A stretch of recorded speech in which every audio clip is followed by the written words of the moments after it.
আয়াত ৬ ইয়াউমা ইয়াকুমুন নাসু লিরব্বিল আলামিন।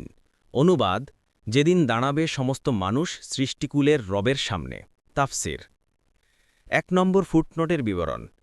ইবনে ওমর রদিয়াল্লাহু আনহু থেকে বর্ণিত, রাসূলুল্লাহ সাল্লাল্লাহু আলাইহি ওয়াসাল্লাম বলেন, যেদিন সমস্ত মানুষ জগৎসমূহের রবের সামনে দাঁড়াবে, তাদের মধ্যে কেউ কেউ তাদের কানের মধ্যভাগ পর্যন্ত ঘামে ডুবে থাকবে।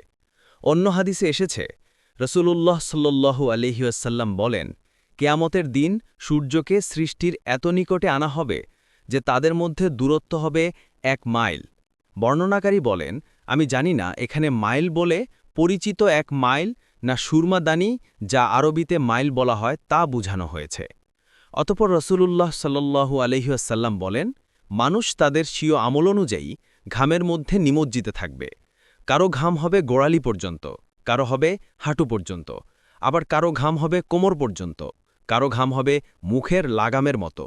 তারপর রাসূলুল্লাহ সাল্লাল্লাহু আলাইহি ওয়াসাল্লাম তার মুখের দিকে ইশারা করেন। মুসলিম।